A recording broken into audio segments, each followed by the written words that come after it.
Hi, everyone. This is Norman Koshek here on, as you know, Eyes on Cricket with Norman Koshek.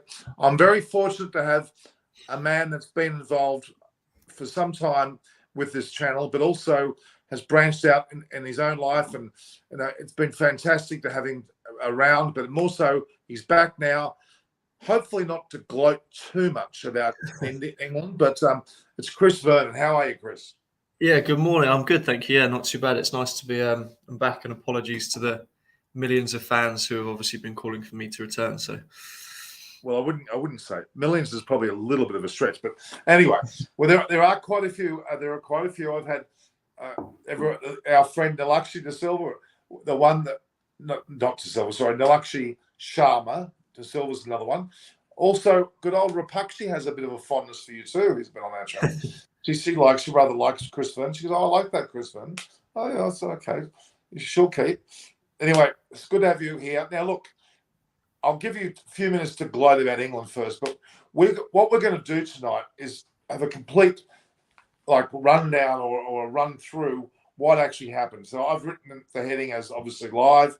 What went wrong? What went right? England glory, which you'll be talking about. Who choked? Well, we don't need to guess who that was, and even who do we expect to bounce back as well, because that's going to be significant. England set the bar now, haven't they? They're playing Australia tomorrow in an ODI match at the SCG. It's crazy. yeah. Mo and Ali complained about it, actually, how soon it was after the World Cup that they're playing again. Anyway, all right, Chris, what's your take on? Well, we'll go through it in more detail, but what's your first thoughts on what's just happened?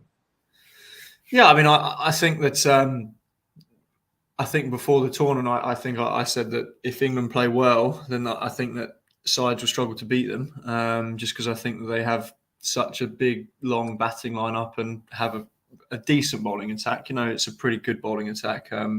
Especially with Rashid coming good towards the end. But I think that there was a slight bump in the road. Obviously, the Australian weather didn't help them against Ireland. I think they probably would have got over the line in that game with a little bit more time. But a good tournament. I thought that the pitches and the size of the Aussie grounds certainly had a very different dynamic to 2020 cricket from what some of the subcontinent sides are used to. So it was an interesting tournament from a spectator's point of view, and it was good to see sides like Zimbabwe, Holland, Ireland winning games and starting to compete a little bit more. And I think that the ICC and World Cricket needs to keep trying to develop these countries and give them more cricket, because they are competing now, the big boys, compared to what it was like 15 years ago, where they were getting beaten by 200-300 runs in one day cricket. It's just not the case anymore. I mean, don't forget Afghanistan in that number as well. Afghanistan's another team that gave Australia a nice old shake in one of the matches. Yeah. So, in terms of disappointments, who are you disappointed about from this World Cup? I think South Africa, for me, were the biggest disappointment. I actually said before the start of the tournament that I was looking at the odds, and from a value bet perspective, I thought that they were probably the biggest value. They probably lack batting depth a little bit compared to an England or maybe someone like Australia, but they've got 2 or 3 really big-time players in De Kock, Russo and Miller. And their bowling attack, especially on those sort of quicker pitches in Australia, really should have held them in good stead. And disappointing to see them go out. If you lose to, that game against Zimbabwe where they got rained off with 50 off 3 overs, I think that's cost them going through. I think if they win that game or get one more point, they go through on net run rate, because net run rate doesn't count when you have a rained off game. So, they would have gone through and then played New Zealand in that semi-final. So, that weather in Hobart, I think it was, wasn't it? It's really cost them the World Cup. But if you lose to a side like Holland, and I'm not anything against Holland, but as a proper cricketing nation and in a must-win game to go to a World Cup semi-final, if you can't beat a minnow, then you probably deserve to go out. But they were probably the biggest disappointment, because I thought that they would have been good value in a semi-final or a final. Well, even up to the last week, they before the game against the Netherlands, or as you call them, Holland, they were right up there. They were a possible threat to win the whole thing, even as late as that in the tournament. and they just fell apart. There's no other word you can use other than choked. Absolutely, yeah. Seriously. And, well, it's a sad joke, isn't it, in world cricket that that's what the South Africans do, and it's good to see them living up to an unwanted reputation. There's no doubt it plays on their mind. They must be thinking about it. They have to be. This is too coincidental that every time they get close, they fall apart. It's just beyond belief. It is. Now you're getting a few fans that are already here. Akash is here saying Chris Vernon. There's a lot of thank yous there. And talking about now this. I hope this is not a. This is a bit of a silly comment. Cameron Green didn't die today. Anyway, all right. We'll go back to the fact is that definitely South Africa was the biggest disappointment. I think Australia are not far behind that as well. They had, and I'll get your perspective, Chris, on the selections of the Australian team. Remember how we used to joke about Aaron Finch?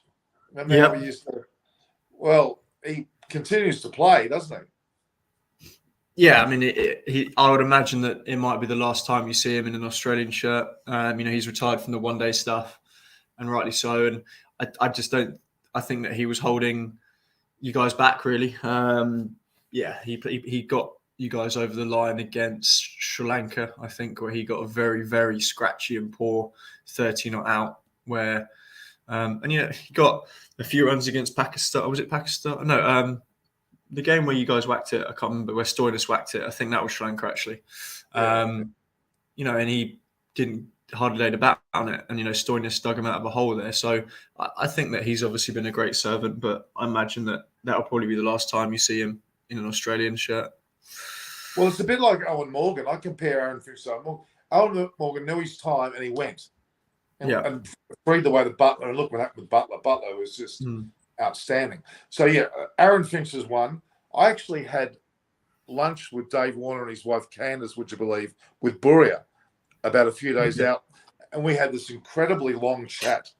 And he was really honest and open. It was intriguing to hear him speak, actually. He was very open. You would have enjoyed that.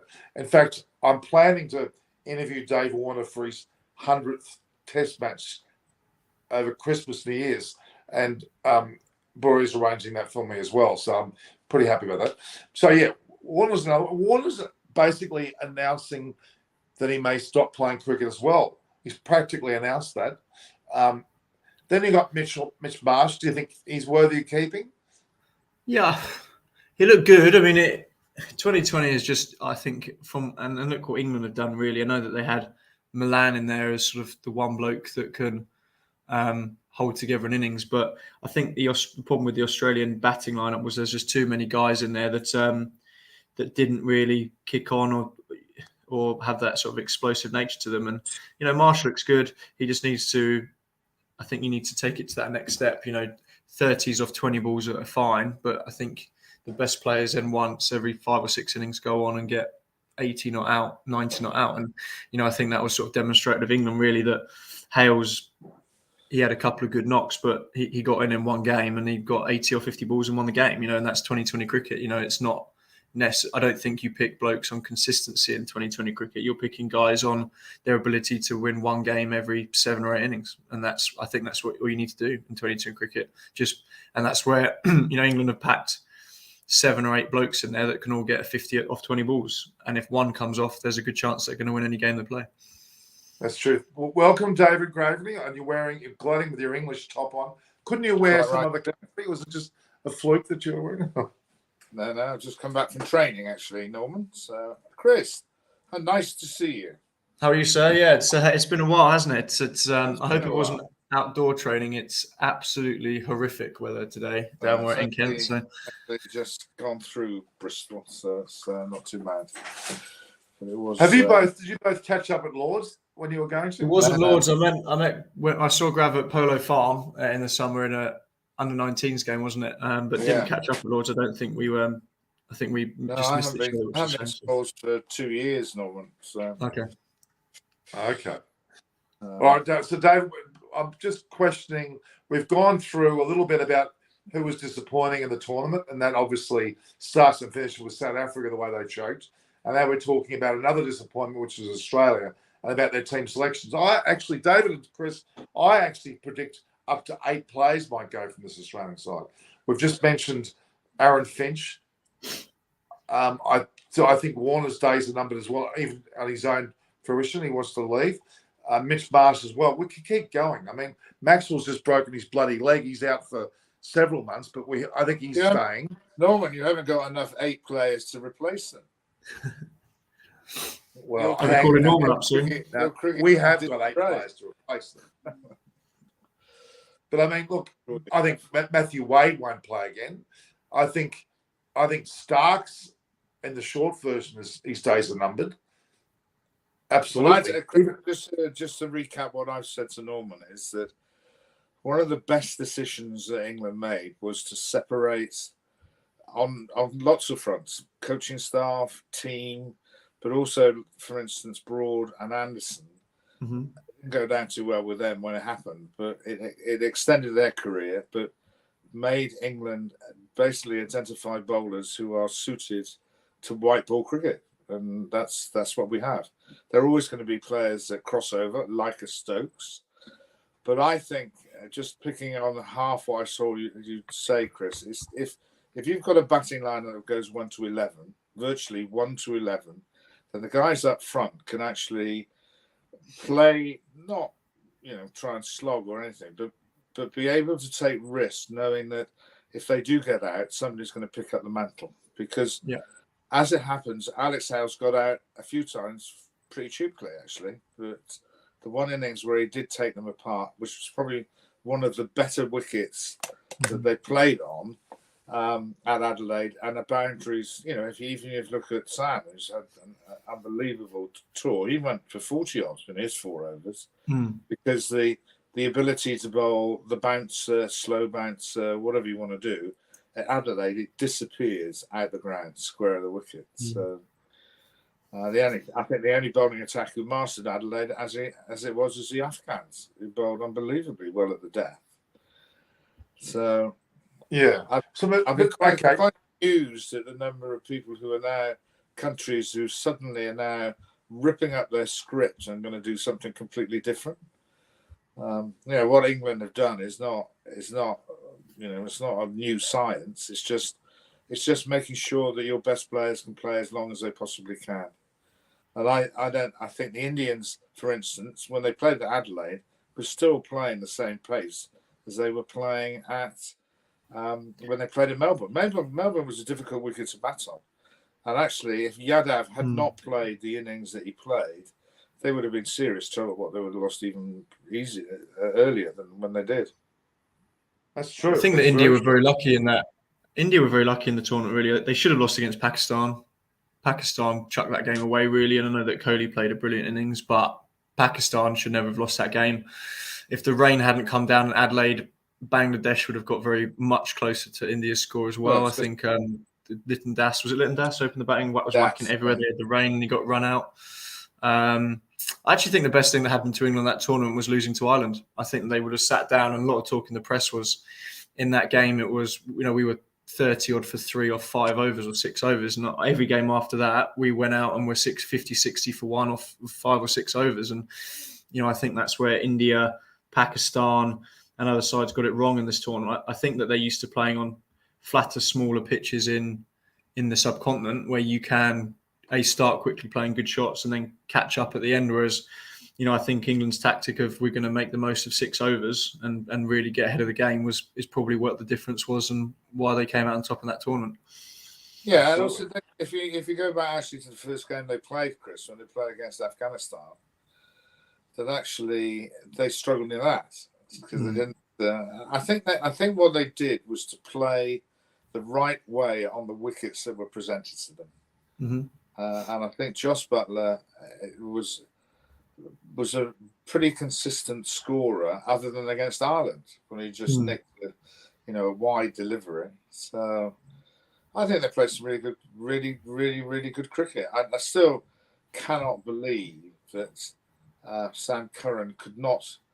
Well, it blows the theory of all these pundits, Norman, who picked the team of the tournament. It didn't make it, yeah. Sam Curran couldn't even get in the team. Actually, I And, wouldn't. and I must say though, no I team love included Stan any dearly. Australians I either.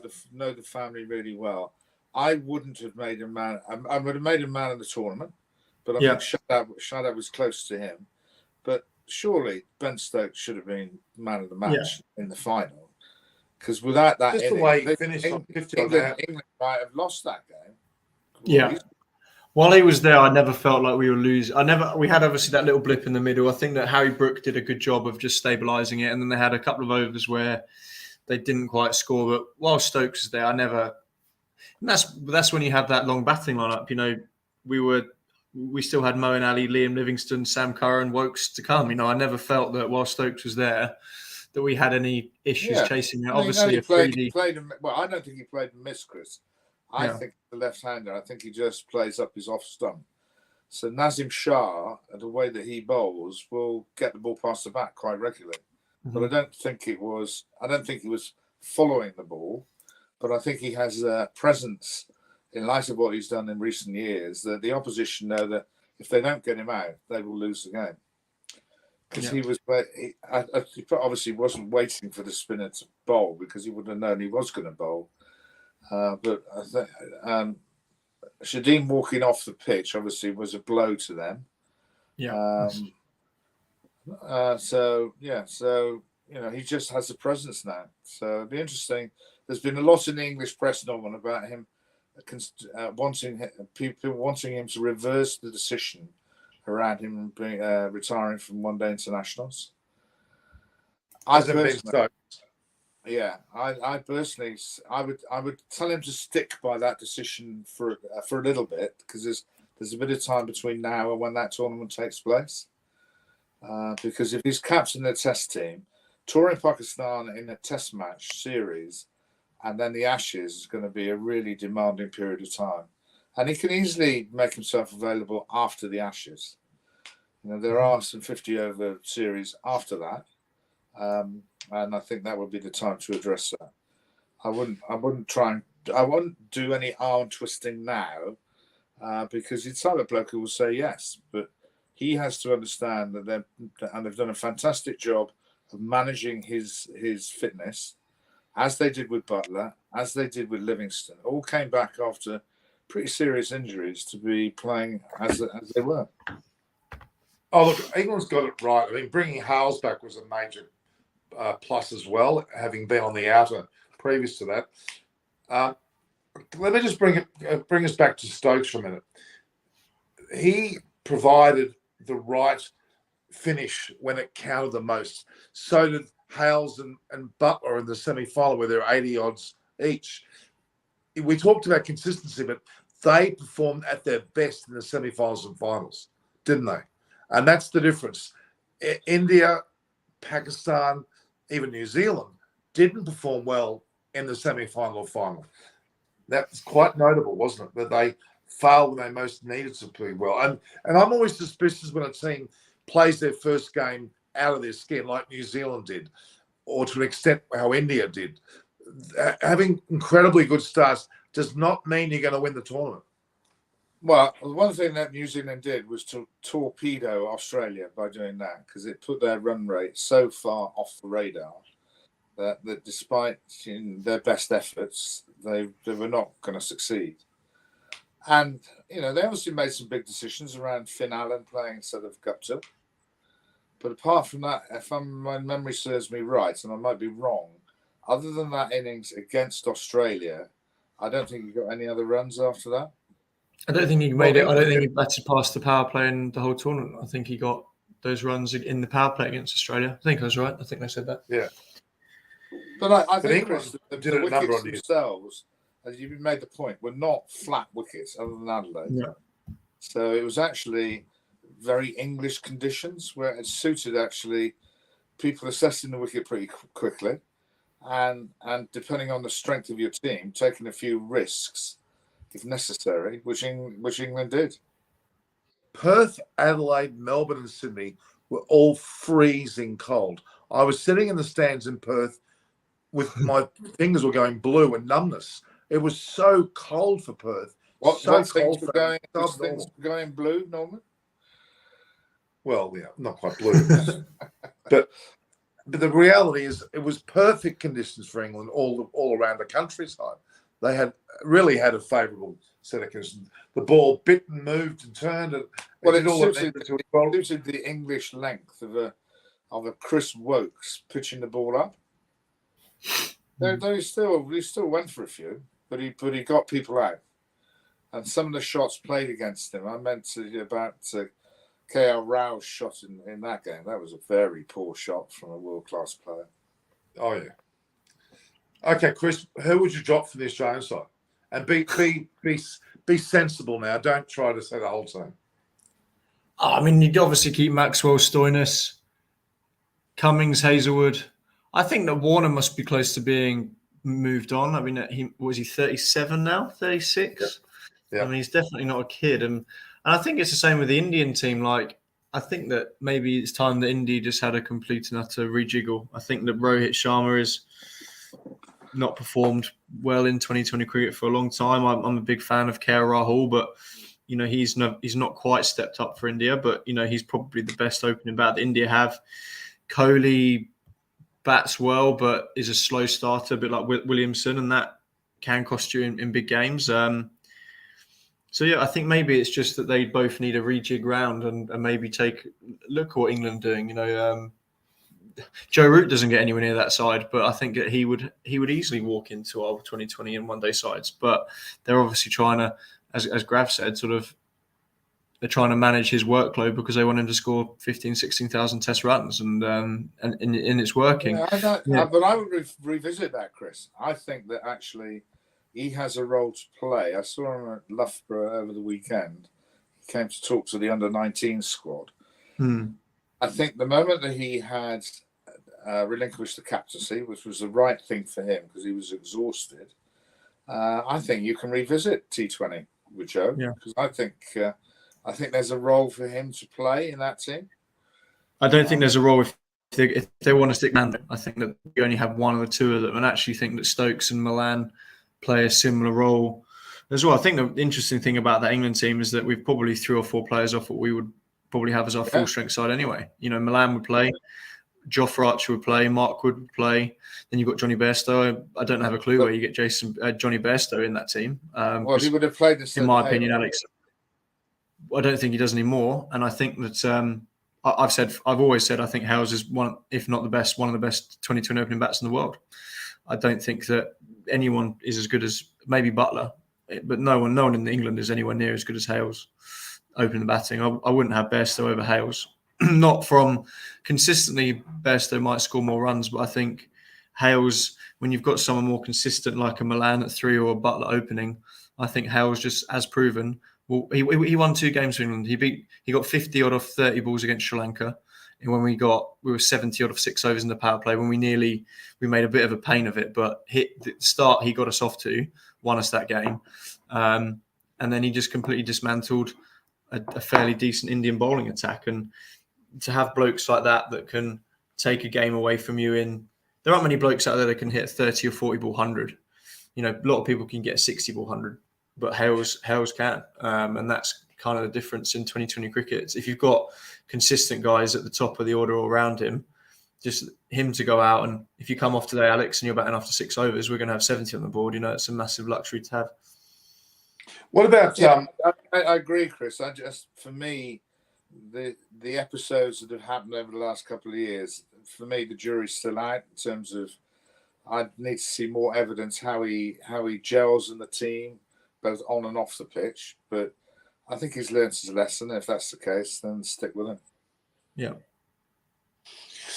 All right, just quickly, I've got some comments which need a bit of answering here. With Matthew Mott, of course, who is now the coach of in the short form for England, his impact, Chris, what do you think on that? Yeah, I think it's obviously. I actually think it's quite a nice testament to, and I think it would do women's cricket a load of good. He's come in from. I think his last tournament he won was the Australian women in the World Cup. So Correct. For men's cricket to take on people who have been involved in women's cricket is a testament to how good he is as a coach, but also where they feel that the women's game are coming from, and that if you can positively influence a women's team, then going into men's cricket and there's no difference or no transition. I think that's got to be a massive positive for women's cricket and trying to raise the standard of them, because I think now that guys or male coaches who have maybe shied away from going into women's cricket because they don't see it as a step in the right direction, maybe we'll see it as a positive step to go into now. But look, I mean, Matthew Mott's done very well, but at the same time, it's I don't know what Grav might disagree with me, but it's sometimes easy to do well when you inherit arguably the best team anyway, if that makes sense. It's like, with a football, like Pep Guardiola going into the best Man City team, he was always going to do well. So, Mott coming in with Butler, Hales, Stokes, all those good players, I think it would have been more of a shock if he'd not done well, if that makes sense. Okay. All right. There's a comment here of Damascus Mahadi quickly about Simon Kaddish and coach the Australian team. You know what? I totally agree with that. I think Simon Kaddish, if you know him the way I do, very good tactician, a very good leader of men, and could well be the tonic we need, because at the moment our coaching is not really working. Yeah, but I agree with Chris, and I think any coach in the world would want to inherit this current crop of white ball players in England. Yeah, and if they were all fit, then half the problem is which 11 play, because you've got some world-class players that actually can walk into any other team, literally walk into them. So, but I think he's done a really good job. I just sense that one of the things that Brendan McCullum has done and Matthew Mott has done, and because of Robert Key, who is a pretty laid-back bloke as a cricketer, and he appears to have that sort of scenario. But one decision I think he has done is to strip away the unnecessary members of backroom staff and actually get the right ratio of players against coaches. And the coaches, the type of coaches, are ones that allow people to express themselves, which is, I think, what you've got to do in white ball cricket. I think the one area where England are slightly weak is that if Rashid is injured, who bowls leg spin? Because you've got to have a leg spinner or some mystery, which is, again, the selection of the Indian team at Adelaide is just beggars belief how they didn't play the leg spinner. Absolutely.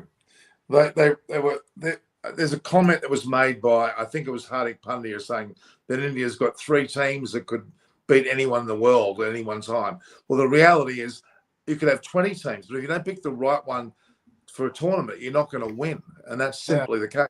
No mystery spinner, no leg spinner. Batters that don't bat with a great deal of intensity and score lots of runs in the power play, you're just not going to win, are you? Well, Rishabh Pant, for example, has been stuffed around Janesh Karthik in the team. Rishabh Pant, Chris and David, what do you think of him opening for India?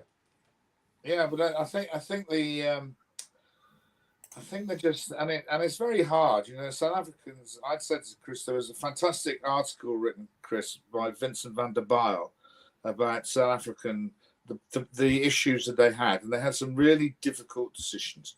I think everybody, without dwelling on it, know that they have criteria that are different from other countries. Yeah. But if he was just basing it on cricket-wise, that actually the captain and Rabada probably needed to be left out because they just hadn't performed. But that decision in South African cricket is a huge thing to do. So it's understandable they didn't go down that route. Yeah, I don't think you could ever drop Rabada. I think Bavoom is a different story. But I think that South African cricket, although the quota system, and it's just a shame to see politics coming in the way of professional sport, and that ultimately that's what it is. But there's by all accounts, that's why AB de Villiers retired and why Quinton de Kock retired from Test cricket, sort of out of protest of the quota system. I think that's a relatively well-known sort of discussion that goes on. But whatever we see on the international stage, Chris, schoolboy level, it's even harsher. Yeah. Well, you can tell that's why a lot of the guys are coming over here. One of my good mates is now actually just been given he's now club captain at Derbyshire. He was at South Africa. Elias Deploy, grad, one of my really good mates. And he came over from South Africa, and he was an overseas pro at our club, and he basically just said, well, I've got no chance. He averages like 40 in first class cricket and 50 in The white guy ball who plays cricket. for Derby. Yeah, he's one of my best mates. Yeah, Lewis Deploy. Just club captain. Just got club captain. He's a serious player, he is, Chris. But he just said, I just don't have a chance in South Africa because of the way that the quota is and the way the politics is. He was like, I just will never ever be making it. So, and that's why a lot of players from that part of the world are coming over here on, well, I know it's changed now with Kolpak, but because they've got if they're just going to be a county professional, they can earn twice the money anyway. And if they can press on and get higher, then they've got more chance of doing it, because at least, even if it's more competitive, at least it's picked on merit and not on, what you look like, if that makes sense. But hang on a minute. Despite this quota system, so I was going to say, without this quota system, forget that for a moment. They choke regardless of whether they got, a quota of black people or a quota of white people. That's not going to change their choking. That's inherent in their culture. I'm afraid. No, but it means they're not picking their best. It means they're not picking their best team, and that's just a shame to see such a big, proud sporting nation that isn't competing at the top level because they can't pick their best team. A lot of their best players are sat there carrying drinks, and that's just a shame to see. I get that. Oh boy, but I mean, doesn't it frustrate you that South Africa keep getting to the road where they need to cross and they can't cross it?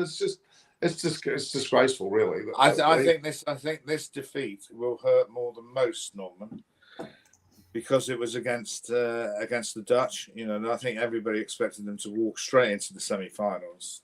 Losing against one of the, no disrespect to the Dutch, because they've got a lot of people who are South African based.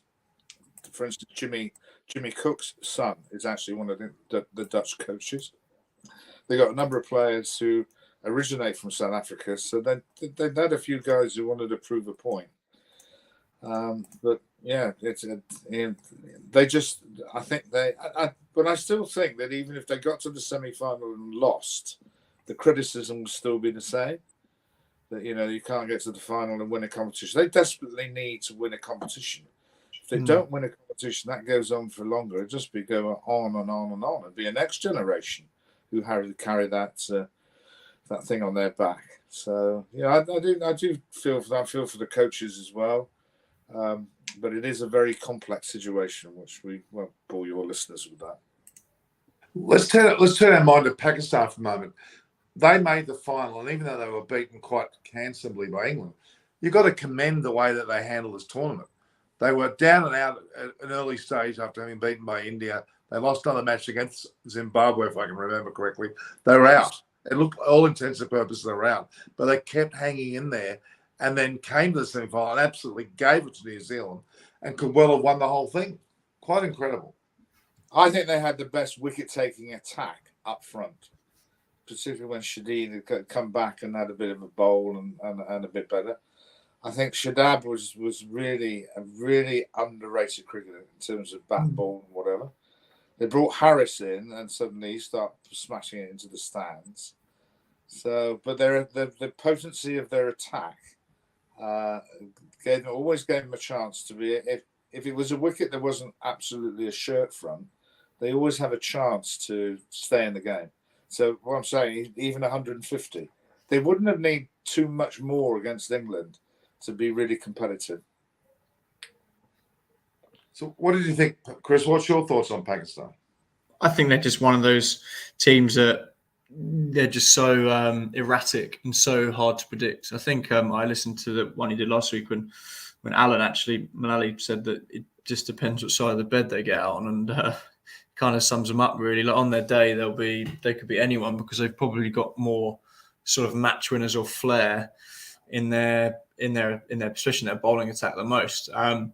I think they just got their tactics wrong. I don't think that Babar and Rizwan on flatter wickets, they're obviously very good, but I don't think they quite got the power of, say, a Hales or a Butler to take games away on big wickets in the first 6 overs. And I think that ultimately probably cost them in the final. I think they were 30 odd for one or more off 6 overs, or maybe 40, but you really got to make the most of that initial 6 overs. And I think that they just got their tactics on with the bat and probably just cost them they just probably just lacked that batting depth to really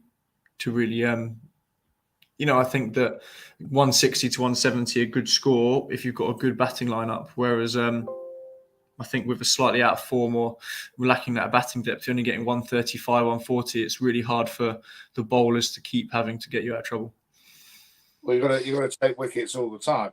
They had the potency to be able to do that, but I would imagine Rizwan and Baba are averaging less than 20, Norman, in the whole competition. And they came in as this is a crackerjack opening pair. A lot was made of England knocking off whatever it was for 10 wickets. They just come out of a tournament where they knocked off 200, the two of them, against England. So, and they just didn't, for whatever reason, just didn't reproduce that form. And that type of cricket, if you have a couple of low scores, it just seems to gather momentum. It's difficult to break the cycle. So yeah, I think I'm sure that they had lots of messages from their former captain, who was probably lying in hospital, which would inspire them. And I think that the coaching setup was really good. I think Sack Lane, Mohammed Yusuf, and Matt Hayden was a good mix. Our Earth is Best has just said, Norman, I'm predicting Ireland will win the T20 World Cup in 24 because T20 cricket is a joke. That's real. Okay. I don't know whether it's a joke, but it's going to be interesting because, of course, the 2024 World Cup, the T20 World Cup, will be where? In America and Canada. Very interesting. The West Indies, isn't it? Isn't it a multiple-centred tournament? I believe it's not in the West Indies. I heard it was in America and Canada. Oh, is it? Right. Well, like many years ago, I went to the Yankees, New York Yankees. Their practice stadium is based in Florida, which is not too far away from where my dad used to live. And it was a capacity of 25,000. Shows how big baseball is. But obviously, the dimensions of a baseball field is difficult to accommodate cricket. But they were even keen then to get involved. But I think it's rather American cricket, unfortunately, has had a history of corruption, or they seem to be in and out of the ICC on a regular basis. But it is driven. Where was Cricinfo created from? From America. So correct. So there's a lot of people who play, maybe not Americans, but West Indian descent, Indian, Pakistan, or subcontinent descent. So it'll be interesting to see how that is delivered. What do you think, Chris? Do you think would you go and watch a T20 World Cup in New York, for example? I mean, what person wouldn't? It'd be brilliant, wouldn't it? I mean, I think that I'm right in saying that it's the fastest growing sport in the world is cricket in America, right? They've got such a large expat following of Indian, Pakistanis over there that why wouldn't? I mean, we're having a football World Cup in Qatar. I mean, you can't say we can't have a cricket World Cup in somewhere like that where there's a healthy appetite for it. It's a country that has plenty of money and desire to develop, and surely that would be huge for cricket and these guys earning a living if it kicked off in somewhere like America as well. You asked Chris whether he'd go, Norman. I would suggest actually the currency rate has to change slightly. Yeah. Unless Norman's paying for us to go. Well, he's threatened a few bit of entertainment. Organise something with Indian connections. Dave, you've been passed a note, have you? What's the note say? That's all right. And it's not a betting slip either, Norman, so don't worry. I'll make that clear. I haven't, though I predicted the result right from the beginning, I didn't contravene any ECB regulations. So, well, again, Chris and David, we're going to have a lot more coverage of cricket in the shorter format over the next couple of years, with the World Cup in India next year and also the T20 World Cup in America the year after. I'd hope with Buria and his channel Rev Sports, in collaboration with mine and with collaboration with other people as well, that we're going to be able to cater for having people like you guys actually physically travel there. It started with me in this particular tour of Australia. I was taken around by a collaboration with Rev Sports, and we're going to get people like, would you believe, Alan maybe given a placement in India, but also Aparna's got, you know what Aparna's going to be doing, Chris? She'll be doing the Australian Open in tennis, having had a background.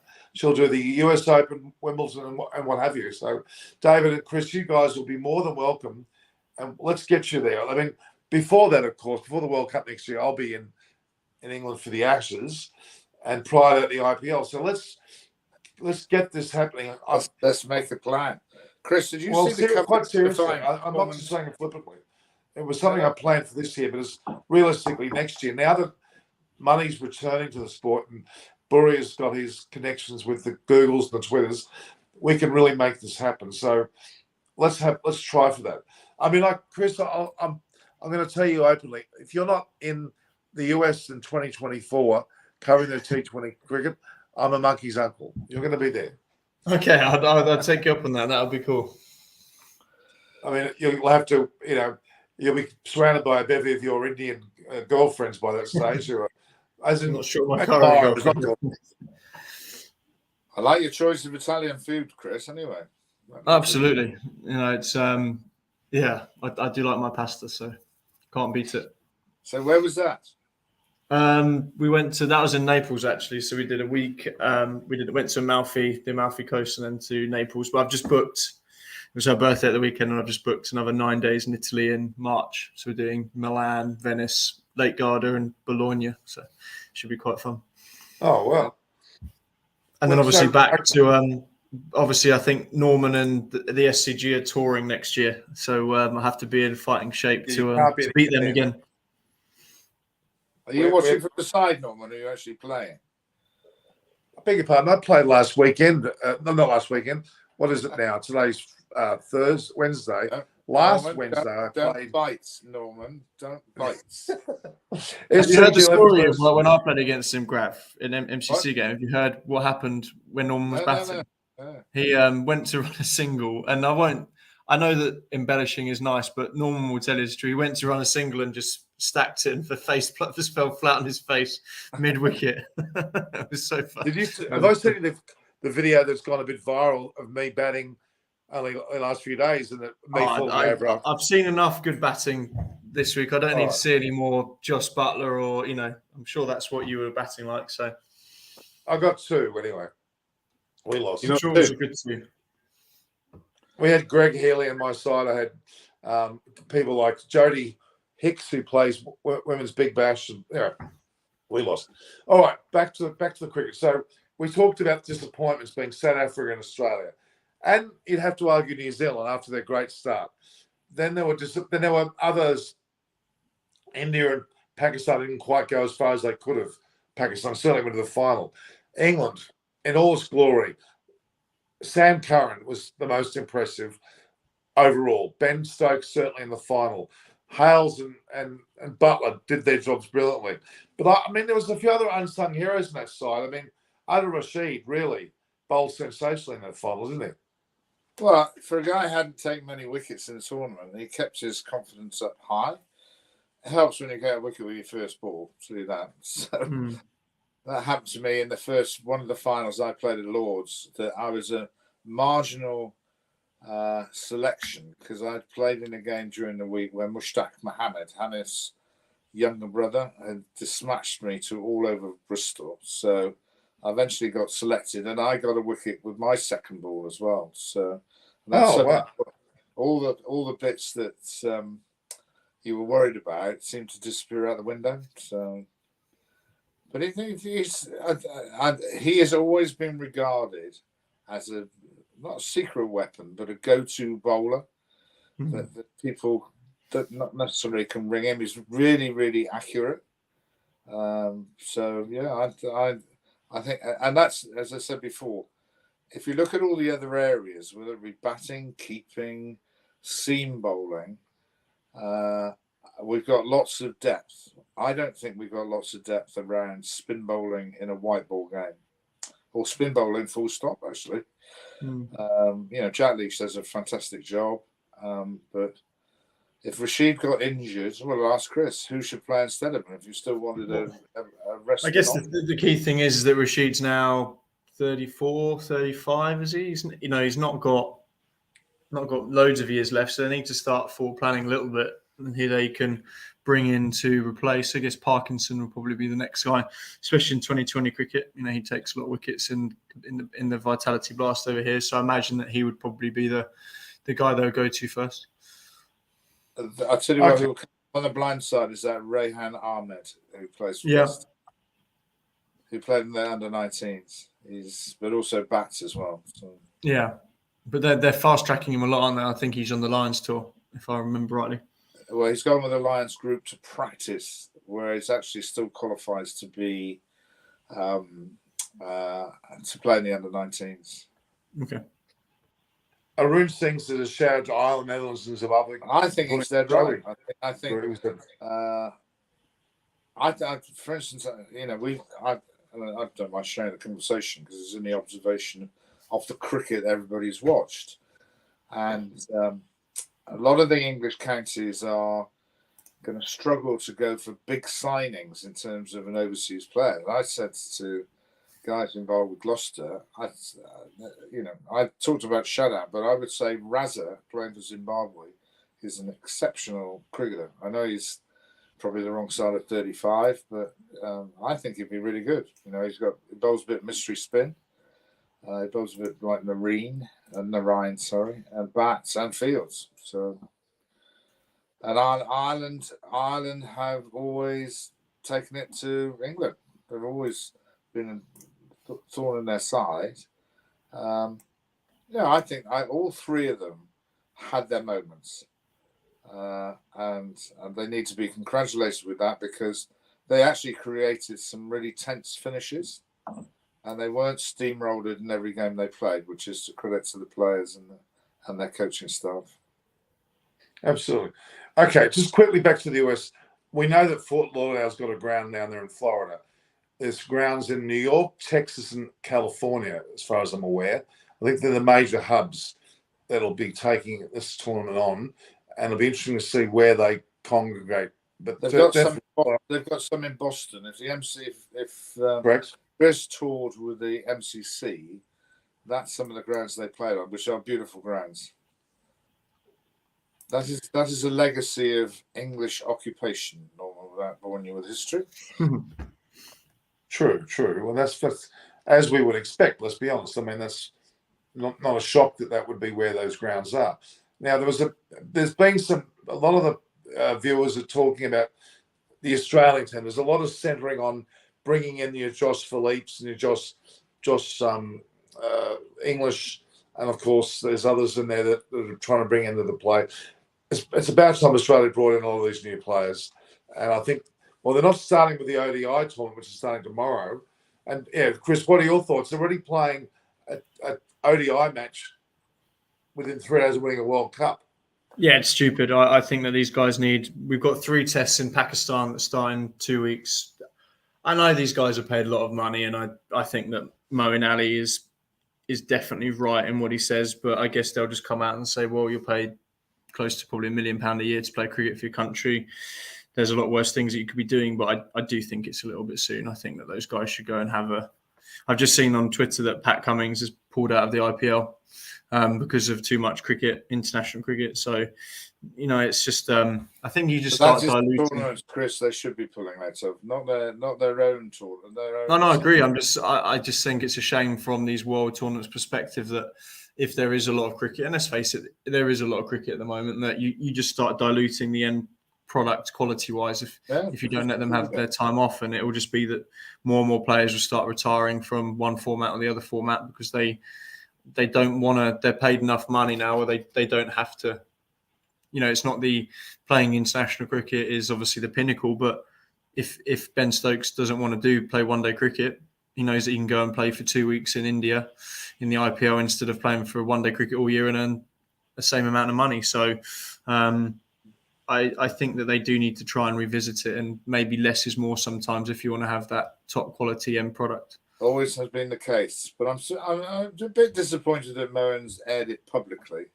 I think he can, because all that does is actually turn the spotlight on his employers, which is a dangerous game to play. So I saw that as a bit sad that he's But he's not got a central contract, and he's 35, doesn't it? If they say, well, you're not going to get picked. No, he can carry on and do it, but not everything has to be put in the public domain, Chris. I agree. I don't disagree. I don't think it was a digger. I think it was, from what I read of it, it wasn't that he was digging out. I think it was more like from a cricket worldwide perspective, it's just there's too much. Like 3 days after, they can't really celebrate it properly. Like some of those guys are flying off to Pakistan for the Test series. So from a quality one-day series, are we having a great series against Australia? It's in the Test, the rankings for the next World Cup, isn't it? It's in a league table. Yet half of our best side aren't going to be there. Livingston isn't there in the World Cup squad. Stokes isn't there. Root's not there. Half the bowler, Curran won't be there. I think he's in the Test squad. So I'm not sure on Curran. But you know what I mean? It's like we're playing in a competition for places at the next World Cup where, let's face it, us and Australia aren't in any danger of missing out on the World Cup spot. But you want to have a competitive series against Australia, well, half of our side won't be there. So it's just a shame on the quality of product, isn't it? No doubt. Right. I have to do much, guys. So it's a pleasure to see you again. Yeah, I need to go in a bit too as well. All right. Before you go, though, do you just quickly, what team out of the World Cup who didn't go well will bounce back? India. Okay. Chris? I think it's tough in such a short tournament to say that sides didn't go well. Like India lost to arguably the best side in the semi-final. It's not like is that a fail? Don't know. Australia would have liked to have gone through, obviously, and they're obviously going to come back stronger. I'd like to see South Africa do better in these tournaments. I think that they've got a lot of talent there, and it's just a shame to see them always falling in the hurdle. Game, that certainly. Talking to the English guys before we even started, Norman, they regarded as qualifying for the semi-finals was just the minimum. Par was getting to the final. Above par was winning the whole thing. So I think that some sides would probably view it the same way. That they didn't get out of their group and didn't get to the semi-final. So that would be including South Africa. I just look at the side that they've picked to go, the Indians, to play against New Zealand. I know it's 50 overs, but I just think Pandya is the right energetic captain. He's got some charisma around him. I'm looking at the players they've selected in that squad. There are some really exciting young players, and they just need a bit of run in the team, really. I think that India just picked too safe. I think they just pick comfortable players that they know are going to do well. Rohit. I think they're almost too worried about dropping them from the backlash in the public as well. I don't think that's the problem. The media and the public for dropping, and they are icons in the Indian cricketing public because of the way that they played. But sometimes you've got to make a tough decision and say we have to move on. Yeah. And I think this is the right time for them to move on. I thought about Australia coming into this tournament. They still didn't know what their best 11 was, which I think is terminal to your chances most of the time. Yeah. All right. So just to end with, okay, we would say that India were the ones to bounce back. Okay, bold predictions. I'm going to record this from both of you. 2024 T20 World Cup America. Who's winning? England. I think England or India. I think that there will be a big following for those guys over there, won't it? So. All right, we'll go. I think they've got enough time to get to identify their best team, which I don't think they have. So, and sides go through cycles. There comes a time where your side is changing and people retire. Iconic players retire, and that's probably happened to a few teams in this tournament. The guys might have still continued to play, but the time is right to change. I think some of the hysteria around some of the sides, Norman, is a little unfair to the guys who are actually playing at present. But we shall see where we go. All right, guys. I think we've had some great discussions, David and I, now with Chris. It's been fantastic to have you guys come back, and we'll certainly talk to you soon. In fact, I'll be covering the England-Pakistan series as well. Right. If Mosen Sheikh gets his way, he'll get me over there somehow. So Right. I'd love to go there. I'd love to be there to talk to you live. No, that's good. No, that's good. Give Zahir Abbas a ring, Norman. He'll look after you. Good old Zahir Abbas. Good to see Into you. Mum Al Haq. Those are the guys. Had a good chat with him. All right, guys. Thanks again. Appreciate you coming back, Chris. Try and find out more time. We'll keep in touch. All right, guys? Definitely. Cheers, guys. Have a good one. Thank you. Thanks, Chris. Cheers, Norman.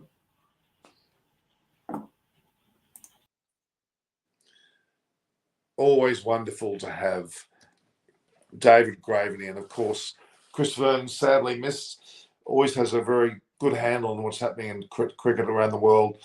Both very happy that England won, of course, but more so, they saw the value of the likes of Netherlands, Zimbabwe, and Ireland in their performances, Afghanistan as well.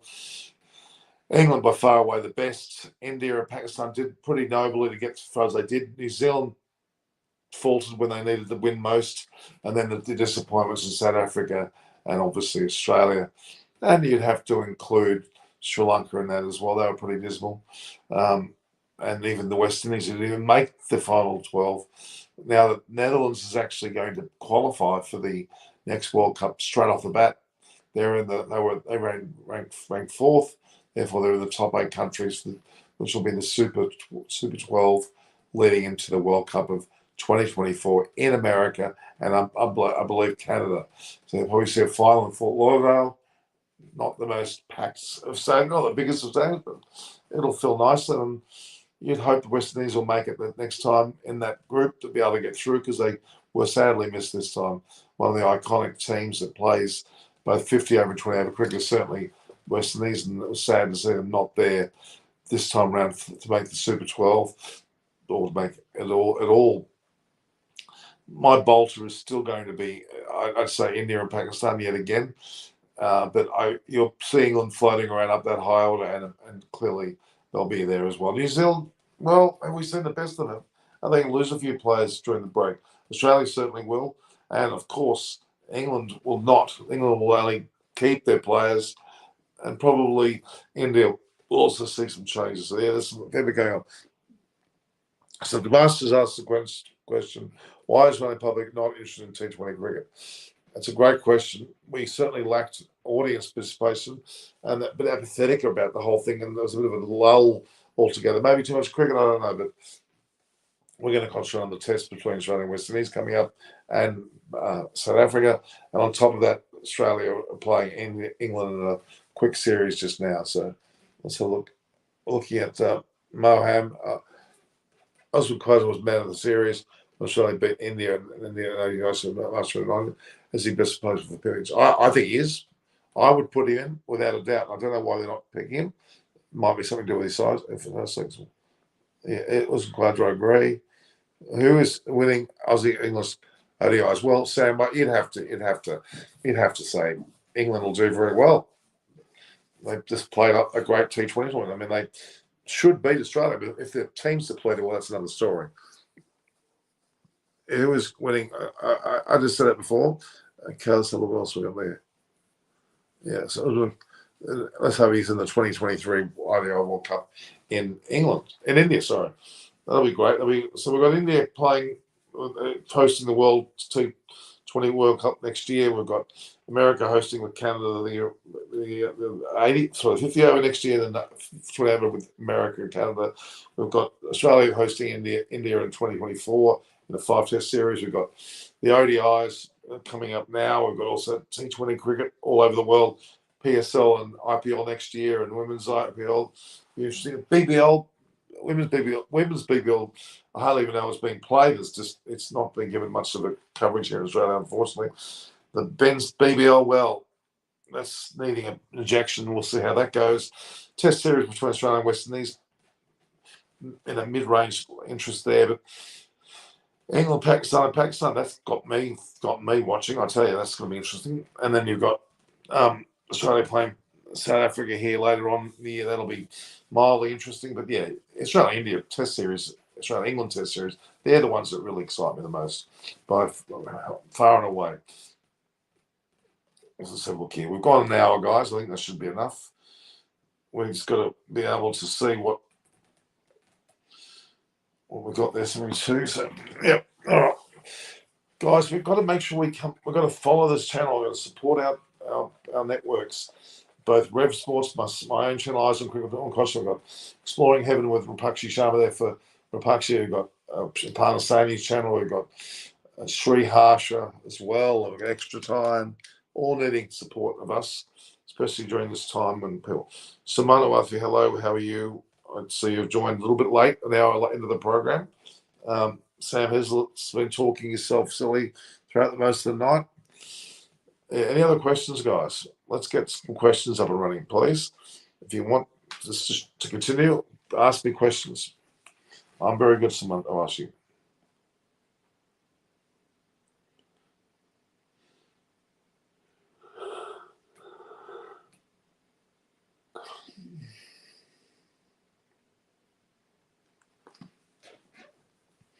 Yes, well, so what's the news? And I heard that Kieran Pollard has effectively retired to go straight to batting coach, which seems to be appropriate. Then you have, what else is news? We've got, well, Dave Warner's also talked about his, why CA select Head. I don't know. I wouldn't pick Head, but that's just me. Head won't be distracted by ODI World Cup law. The left-handed wingers. I think Travis Head's talked about too much, to be honest with you. Alex Carey returns. He's a fair cricketer. He's a fair. I think a lot of attention put on Travis Head, and I wish there wasn't. I really do. I wish they wouldn't spend too much time talking about bloody Travis Head. He's not the most important. It wasn't even a part of the T20 series, and I just find that it's a bit bizarre that they were talking about it at all. So Head will open on Thursday's one day against England and Adelaide's department. They won it for the first time since Finch was on. So yeah, Finch is retired, so that's left the door open for Travis Head. Probably should be letting a door open for a lot of other players as well, but I'm afraid they haven't really given him much thought. I don't know whether Travis Head's any sort of solution to the opening batting spot at all. I think he's too hit and miss. He plays one good innings and plays several, which are not good. And is that any better than the current lot? If some people argue it, maybe it is, but I don't think it is at all. I think that we need to be able to move forward. And then Josh English should be in the side. They're not giving those two guys enough time. There's a few others that should also be getting a Guernsey, and they shouldn't be keep on going back. So Norman Beasley is planning about giving MSD some coaching roles in the white ball career. That'd be pretty impressive. That could be very significant. He could be just the tonic to coach India. Harshal Shirk heard David Warner is thinking of retiring after Test series. He can continue a few more years. Whether he does not, I don't know. I think there might be more talk about it rather than he might get rid of one of the formats, if not a second. I think his ODI T20 career should be over, not his Test career. If I were to have a career which I would get rid of first, I think I'd be looking towards those first going. But yeah, we'll wait and see. We'll see what he does. We're not sure. Brahma Ali, I think you've just joined us, have you, Brahma? I haven't seen you all night. I think for white bowling, it should experiment with a centre country coach, as a current one is just not working. Talent is wasted. I would agree with that. So a centre coach is one of the subcontinent coaches. Is that right? Why is Joe probably not interested in T20? You've asked me this a few times tonight. In my opinion, Australia is just losing its luster. Really, the BBL's not doing well. WBL's having a pretty ordinary year. Nobody even knows that. That's where the problem is. We're losing interest. We can't continue to play with not the the entire Australian team playing. We can't play without having Indian and Pakistani players more here. So the issue is we need to in my opinion, let the IPL franchises take over, let them take the BBL and do what they want with it, because they can do a better job than what we've done. We've been struggling and we're actually losing momentum. And even though we've tried to create auctions and whatever this year, it's pretty pithy. I'm sorry. Okay, not Saman Awashi. Can England win the FIFA World Cup? Well, there's a lot of talk about it. You would think so. That's the Silicon South Africa, England, New Zealand, and Australia. So you think, Baram, we should have a coach from those countries? Yeah, England maybe, not Australia.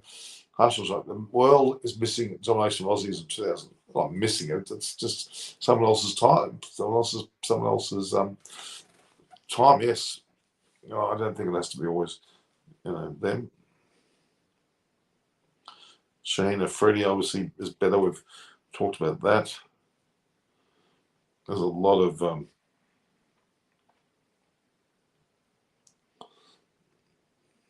got to try and be understanding of that. Australia can't be on top all the time, and that's certainly not the case at the moment.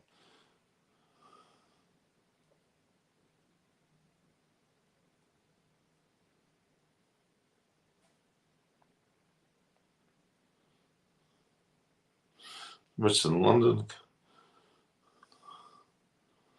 Gold Coast Titans.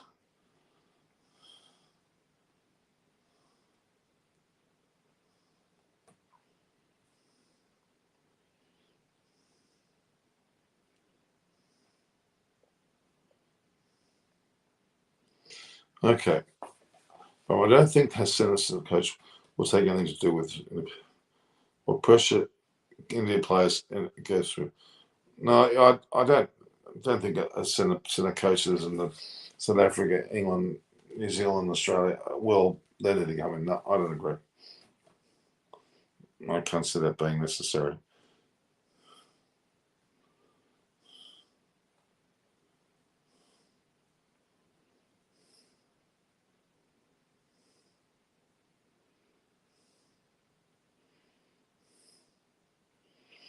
Okay, it's getting late.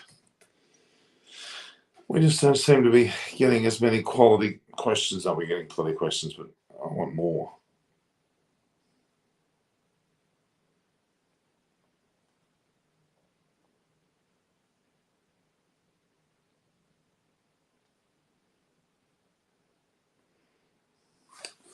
Okay.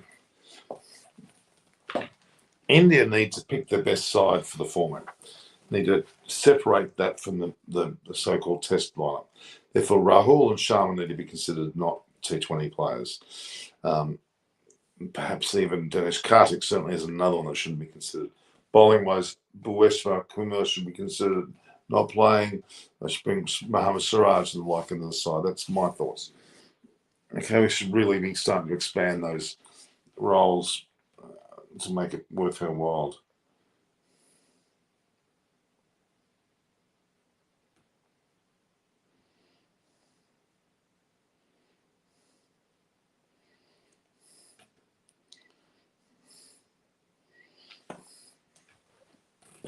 Should have a few more people watching.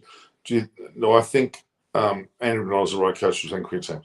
Not anymore, I don't. I think he's done a pretty good interim job, a good assistant coach. Now they need a better front man coach. And I think Simon Kadich should be there. Matthew Mott, well, he's gone. He's with England. So, yeah, Michael Hussey, Matthew Hayden, all worthy contenders. Certainly. All right. How are we going total wise here?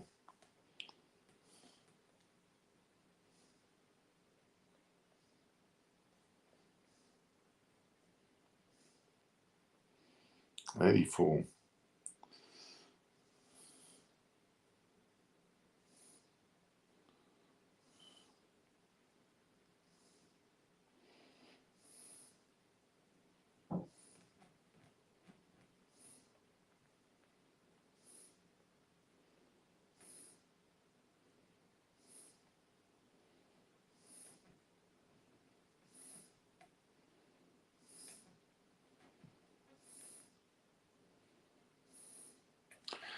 All right. So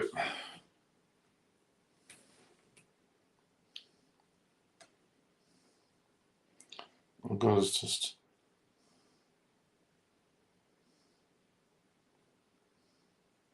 Travis said discussions.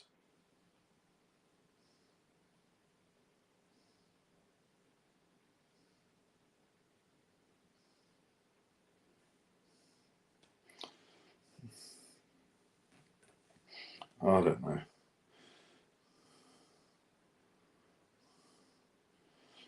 Looking at performances of state players, playing at state level in Australia does not mean you're ready for the big brass, okay? Or for that matter, any sort of representative fixture. A lot more to do than just that, okay? So,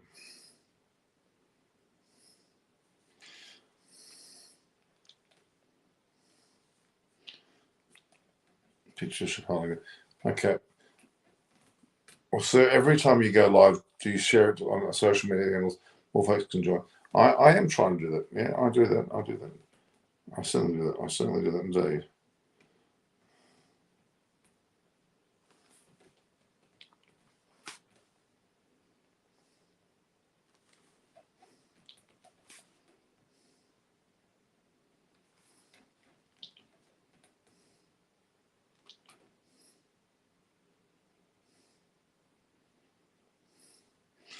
Okay, so we're looking at George Blake struggling as chief selection. He looks clueless. I agree. Totally agree.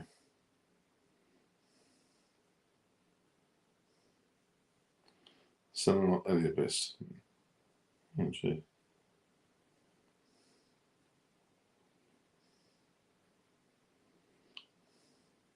Moves and shake is just flowing out.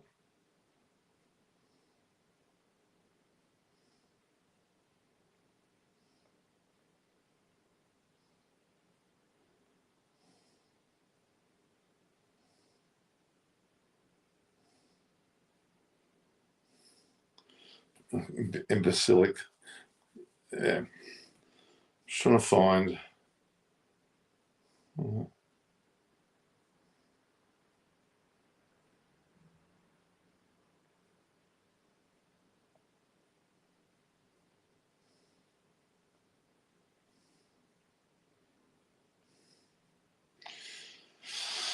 Oh boy.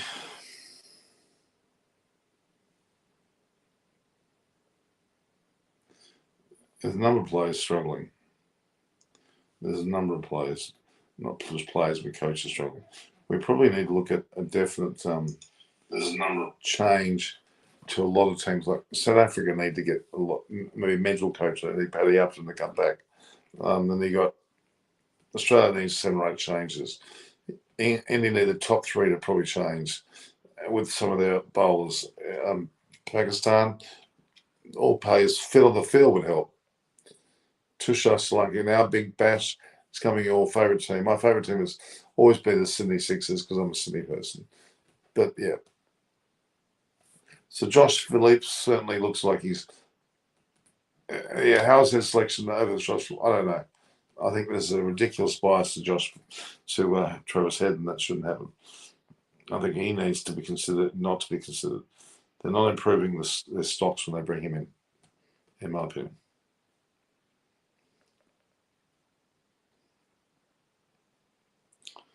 Let's go see what.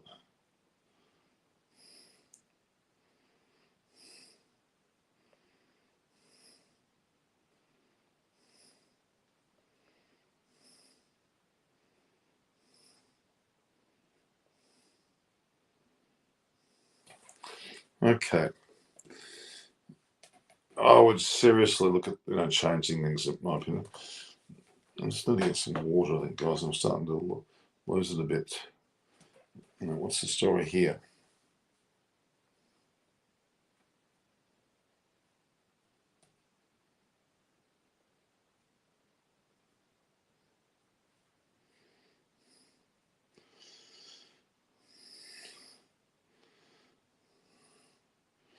Put down that weapon. Last point, 227. Gee, that was a big last trip. What was the trip?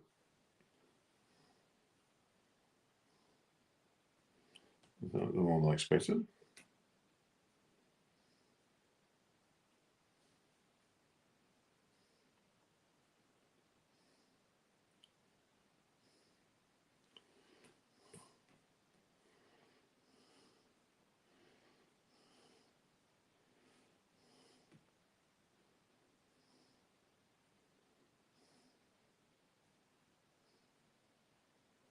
Ooh.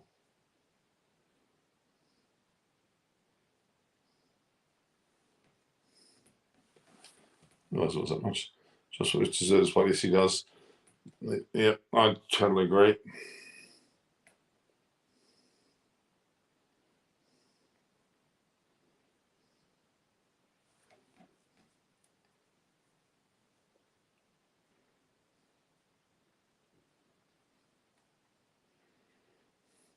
Six hours, 8 minutes, 6 hours, 5 minutes. Interesting. Pat Cummings not play is Pat Cummings is not coming correct, and I don't think necessarily there's anything to get too excited about there.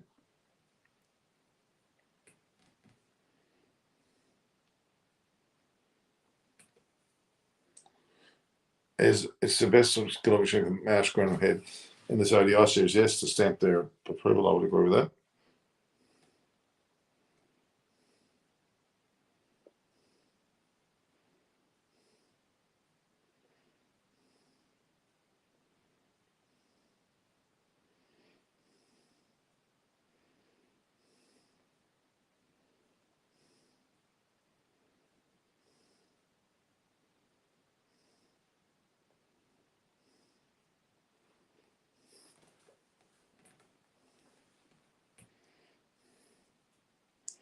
That's good. All right, guys. Any other questions? We should definitely Kawada should be in the squad. He should have been in the squad from day one. I don't know why he's not.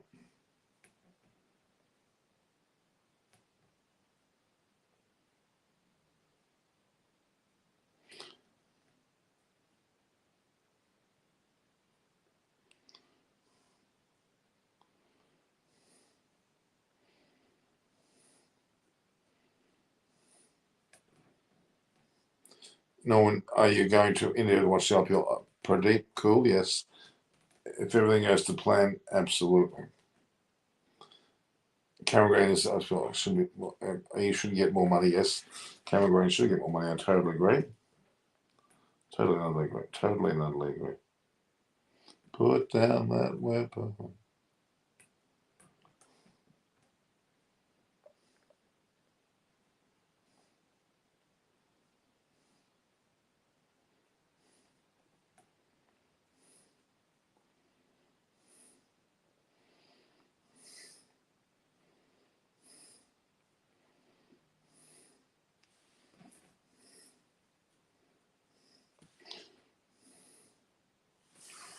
Okay. I'm going to the IPL. I'm definitely going to be well. The ODI World Cup next year will be huge. It's just a matter of how we can fund it all. And I'm hoping we got funding from the likes of Buria Majumba. He's been great.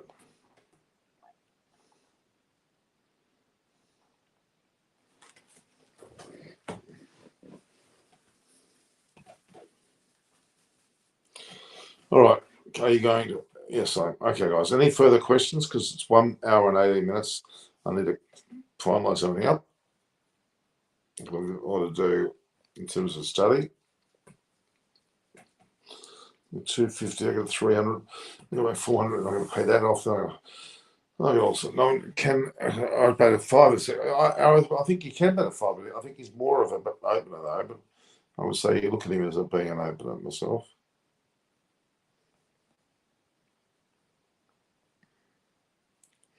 Definitely see him as an opener. But he can bat five. He can bat five without a doubt. Of course he can. No, I've got some lollies in the car, haven't I? I should go and get those lollies. Okay. I don't know about Cam Green will be certainly worth a lot of money in the auction. You would think so. You would think so. You would think so.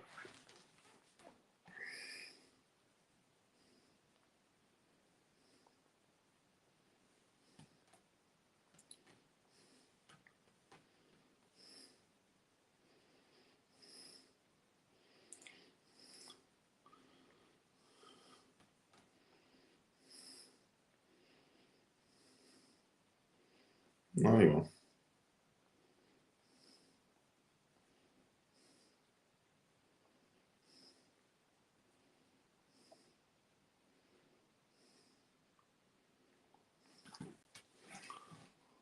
England is arguably champions as an absolute champions. They show how to play. Yes, they did. They did chill that. They certainly did. Oh, I'm just going to quickly see if I can get something to drink because I need something in my body. I'll come back and finish the show off. Hang on.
England's World Cup winners.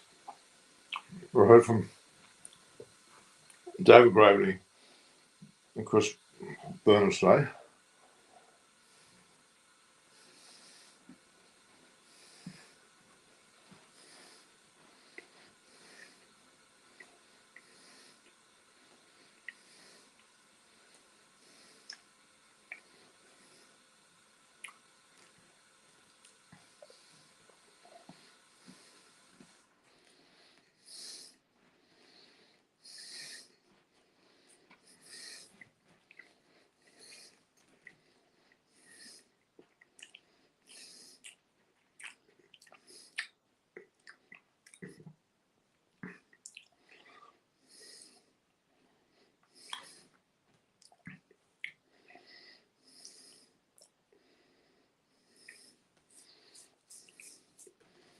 All right, guys.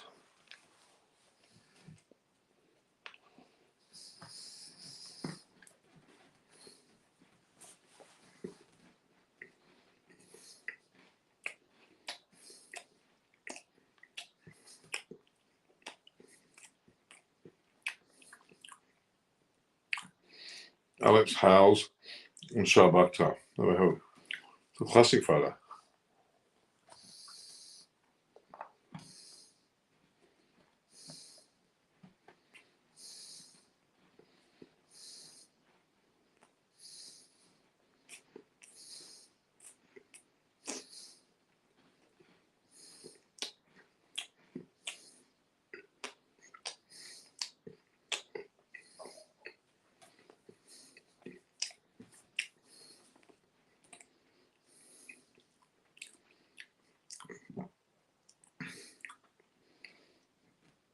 Really knocking Australia big time, mate.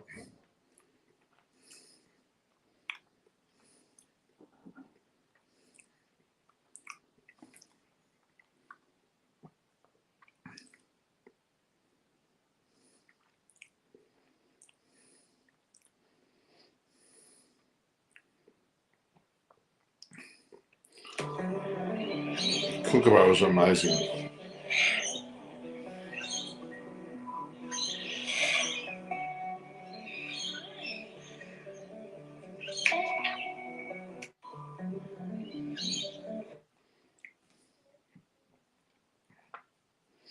Bangladeshi people in Australia. I'm saying I'm not in that group.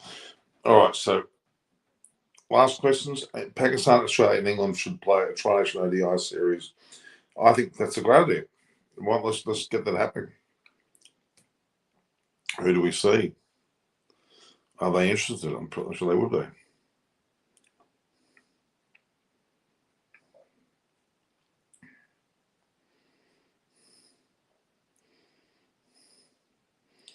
Why wouldn't they play such a tournament?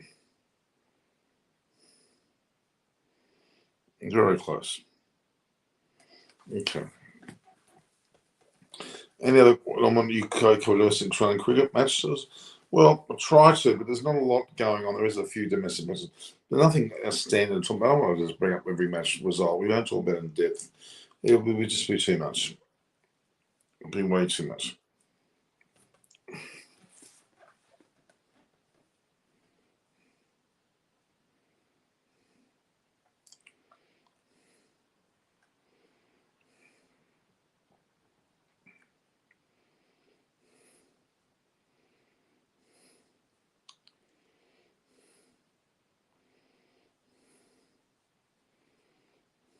What's it?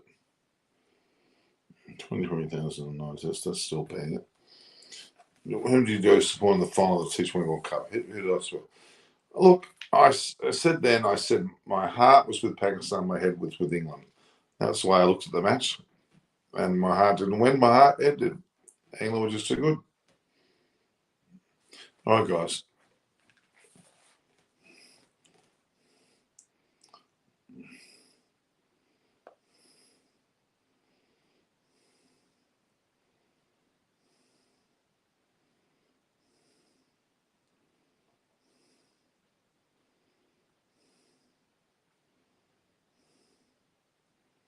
Okay.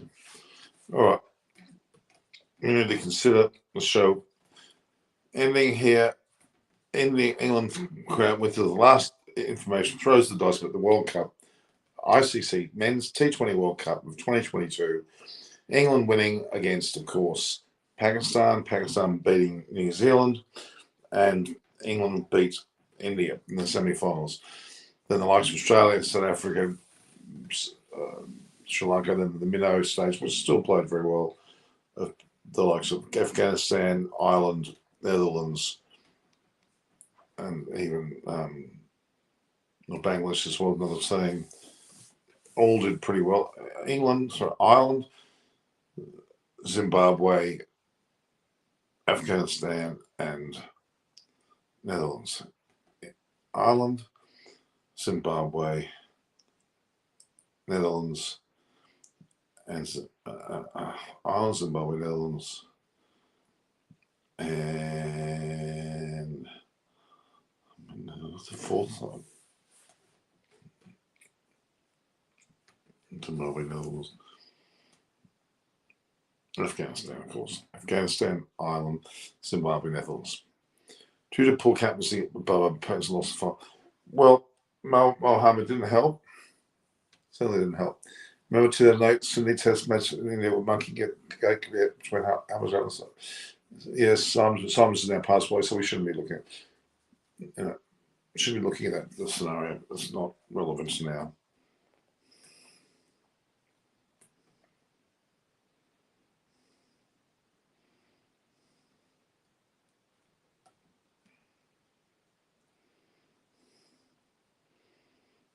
Put down that mental.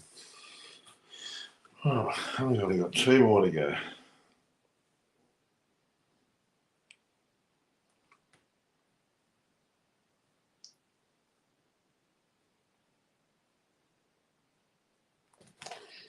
Okay.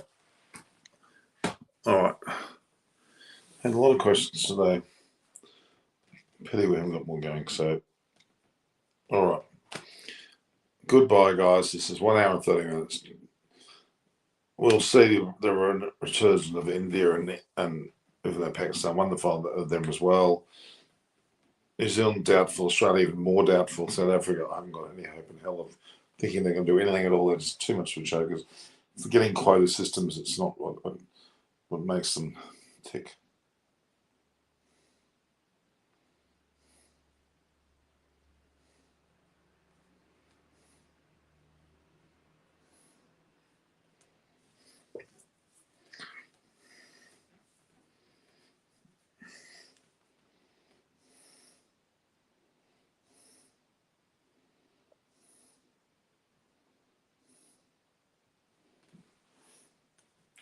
All right. All the best to you guys. We'll see each other soon. If you like and share the post, subscribe, and hit the notification button.